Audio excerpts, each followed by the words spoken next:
नमस्कार दोस्तों, मैं पिंटू सिन्हा। आप सभी को हमारे फेसबुक पेज और यूट्यूब चैनल ई स्टडी बॉक्स में स्वागत है। आशा करता हूँ आप सभी अच्छे होंगे। आज हम लोग पिछले 8 अक्टूबर और आज के 9 अक्टूबर के इम्पोर्टेंट करंट अफेयर्स डिस्कस करने वाले हैं।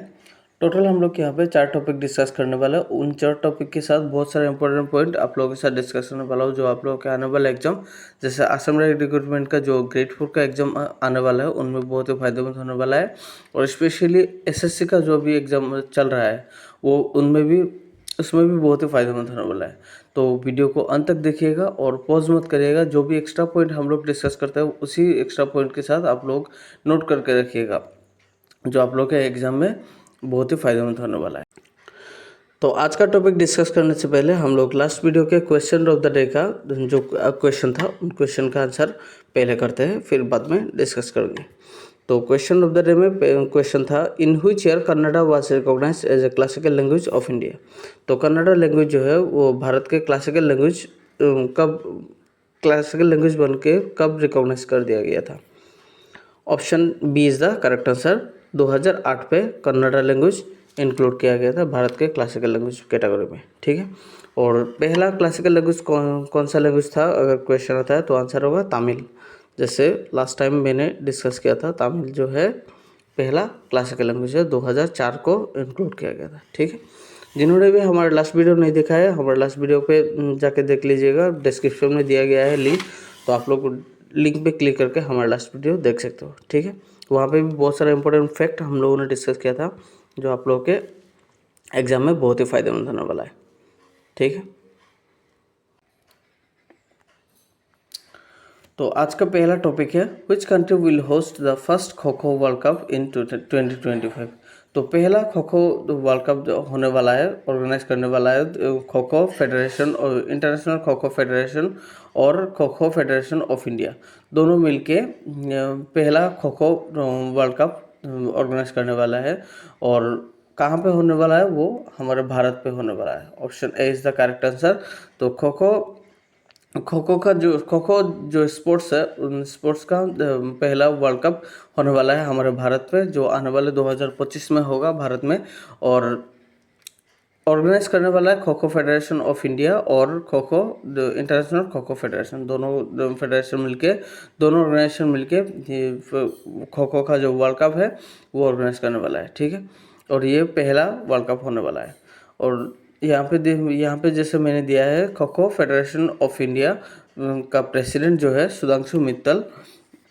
कभी कभार क्वेश्चन ऐसा ऐसा आ सकता है कि kho kho federation of India का जो प्रेसिडेंट कौन सा है, तो आ सकता है, तो इसलिए मैंने दे दिया है, ठीक है। और यहाँ पे और एक एक्स्ट्रा पॉइंट मैंने यहाँ पे डाला है, जैसे the 4th Asian kho kho championship was held, यहाँ पे WAS होगा, was held in Tamulpur Assam in 2023। तो 2023 को, जो लास्ट ईयर जो हमारे असम पे जो खो खो चैम्पियनशिप हुआ था, वो 4th Asian kho kho championship हुआ था, ठीक है। असम के तामुलपुर डिस्ट्रिक्ट पे हुआ था। और वहाँ पे भारत के जो बोथ मेंस और वुमेन्स टीम दोनों ने, पुरुष वर्ग और महिला वर्ग दोनों टीम ने भी वहाँ पे जीते थे, ठीक है। और फाइनल में नेपाल के टीम को हरा के, नेपाल दोनों भी मेंस टीम में भी नेपाल अगेंस्ट टीम थे फाइनल में, और वुमेन्स टीम में भी नेपाल अगेंस्ट टीम थे फाइनल में, ठीक है। और दोनों मेंस और वुमेन्स टीम भारत ने जीते हैं। और यहाँ पे क्वेश्चन ऐसा भी आ सकता है कि 4th Asian kho kho championship कहाँ पे हुआ था, या फिर कौन सा स्टेट ने होस्ट किया था, ऐसा भी आ सकता है। तो आंसर होगा असम। 2023 पे हुआ था 4th Asian kho kho championship, और भारत ने वहाँ पे दोनों मेंस और वुमेन्स टीम में भारत ने जीते हैं, ठीक है। तो यहाँ पे आंसर होगा option A, India. Kho kho world cup, पहला जो खो खो वर्ल्ड कप होने वाला है, जो 2025 में हमारे भारत में होगा, ठीक है। अभी हम जाते हैं क्वेश्चन नंबर 2 पे। क्वेश्चन नंबर 2 पे है, who has been sworn in as Mexico's first women president recently.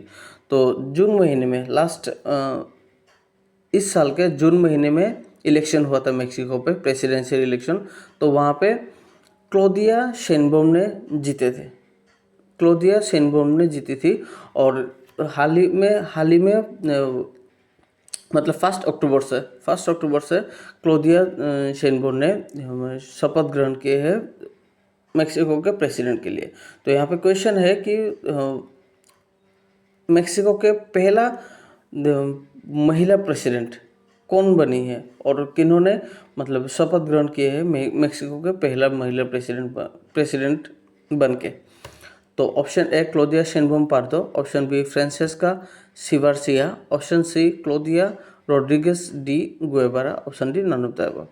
तो हाल ही में जैसे कि मैंने बोला है कि जून महीने में प्रेसिडेंशियल इलेक्शन हुआ था, तो वहाँ पर क्लोदिया शेनबोम ने जीती थी।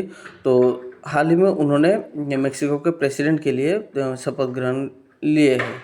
उनसे पहले जो मेक्सिको के प्रेसिडेंट थे एंड्रेस मैनुएल लोपेज ओब्राडोर, वो है मेक्सिको के 65th प्रेसिडेंट 65th प्रेसिडेंट थे मेक्सिको के। और क्लोदिया शेनबोम जो पार्दो जो बन गई है मेक्सिको का प्रेसिडेंट, वो है 66th प्रेसिडेंट 67 नंबर प्रेसिडेंट बन गई है मेक्सिको के। मेक्सिको के कैपिटल के नाम मेक्सिको सिटी है। और मेक्सिको का जो अपर हाउस जो है, जैसे हमारे भारत का जो अपर हाउस राज्यसभा है, लोअर हाउस लोकसभा है, सेम वैसे ही मेक्सिको का अपर हाउस सीनेट है और लोअर हाउस के नाम चैम्बर ऑफ डेपुटीज है। ठीक है, याद रखिएगा। एसएससी में ये क्वेश्चन आने का चांसेस है, जैसे अपर हाउस लोअर हाउस, और हाल ही में इलेक्शन किया है और आने वाले दिन में भी इलेक्शन आने वाला है, पंचायत इलेक्शन, तो इसलिए ये भी बहुत ही इंपॉर्टेंट क्वेश्चन हो जाता है। ठीक है, तो अपर हाउस मेक्सिको का क्या है अगर क्वेश्चन आता है तो सीनेट होगा और लोअर हाउस चैम्बर ऑफ डेपुटीज होगा। ठीक है, और क्लोदिया शेनबोम पार्डो जो है वो मेक्सिको का पहला महिला प्रेसिडेंट बन गई है। ठीक है, तो हाल ही में मेक्सिको के प्रेसिडेंट के लिए उन्होंने शपथ ग्रहण किए हैं। यहाँ पे देखिए फ्रांसेसा साइबर्सिया जो है वो भी उन्होंने भी सैन मेरिनो बोल के एक कंट्री है, उन कंट्री का प्रेसिडेंट पद में उन्होंने शपथ ग्रहण किए हैं। ठीक है, तो यहाँ पे आंसर होगा ऑप्शन ए क्लोदिया शेनबोम पार्दो। अभी हम जाते हैं क्वेश्चन नंबर 3 पे। क्वेश्चन नंबर 3 पे जो है ये भी बहुत इंपॉर्टेंट क्वेश्चन है। Who has been awarded with the best actor award in the 70th national film festival award ceremony. तो हाल ही में मतलब कल ही गया है ये 70th national film festival award ceremony. तो वहाँ पे बेस्ट एक्टर अवार्ड किनको मिला है? Option A Manoj Bajpayee, option B Rishab Shetty, option C Shahrukh Khan, option D Ranveer Singh. तो कल ही ये प्रोग्राम गया था, तो वहाँ पे कहाँ पे हुआ था? न्यू दिल्ली पे हुआ था। न्यू दिल्ली के विज्ञान भवन में अवार्ड सेरेमनी हुआ था। और हमारे प्रेसिडेंट जो है, प्रेसिडेंट द्रौपदी मुर्मू जी ने अवार्ड जो है प्रेजेंट किए थे। याद रखिएगा, नेशनल फिल्म अवार्ड जो भी होता है, वो हमारे प्रेसिडेंट के द्वारा ही प्रेजेंट किया जाता है। ठीक है, तो वहाँ पे ऋषभ शेट्टी को बेस्ट एक्टर अवार्ड दिया गया है।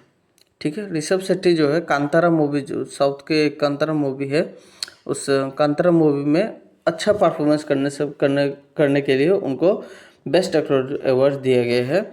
और नित्या मेनन और मानसी पारेख दोनों को बेस्ट एक्ट्रेस अवार्ड देके सम्मानित किया गया है। ठीक है, वहाँ पे हमारे असम के एक फिल्म है जो बेस्ट असमीज फीचर फिल्म में इंक्लूड किया गया है और बेस्ट असमीज फीचर फिल्म में अवार्ड मिला है। उनका नाम है एमुठी पुठी। ये जो मूवी है असम के, डायरेक्ट किया था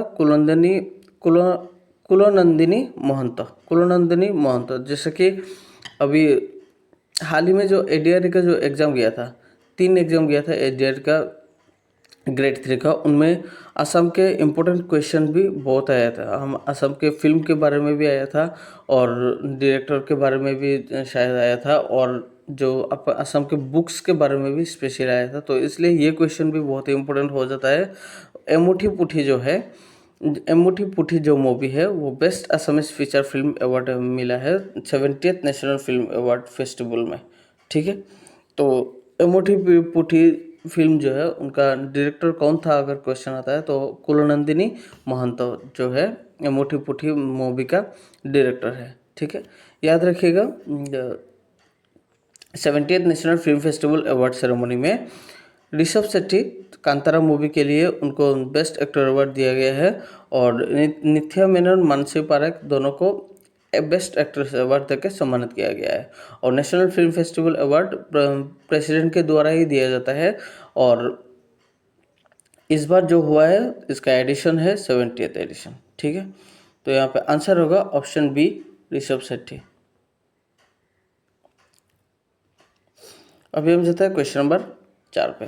ये भी बहुत इंपॉर्टेंट क्वेश्चन है, मतलब आज का जो जितना भी 4 टॉपिक हम लोग यहाँ पे डिस्कस कर रहे हैं, चारों टॉपिक भी बहुत ही इंपॉर्टेंट क्वेश्चन है। तो इसलिए आप लोग चारों टॉपिक को पॉज मत करिएगा, मतलब अच्छे से देख लीजिएगा। ठीक है, तो who have been announce to be awarded with the Nobel prize in medicine recently.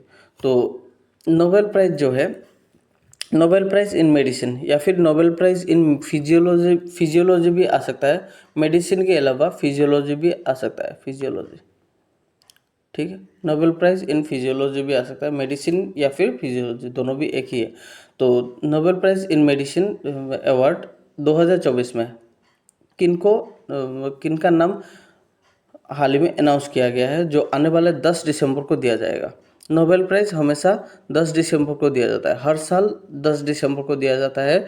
और नोबेल प्राइज़ पहले शुरू हुआ था, पहला नोबेल प्राइज़ 1901 से शुरू हुआ था नोबेल प्राइज़ देना। और नोबेल प्राइज़ में 6 कैटेगरी में नोबेल प्राइज़ दिया जाता है, जैसे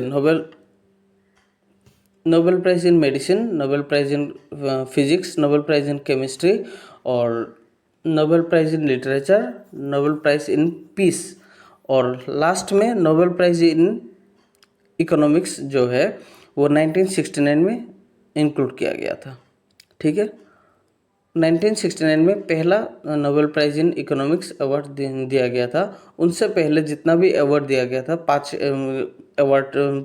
कैटेगरी पे दिया गया था, जैसे Nobel prize in medicine, Nobel prize in chemistry, Nobel prize in physics, Nobel prize in peace और नोबेल प्राइज़ इन क्या था, और एक नोबेल प्राइज़ इन क्या था, Nobel price medicine, Nobel price physics, Nobel price chemistry, Nobel prize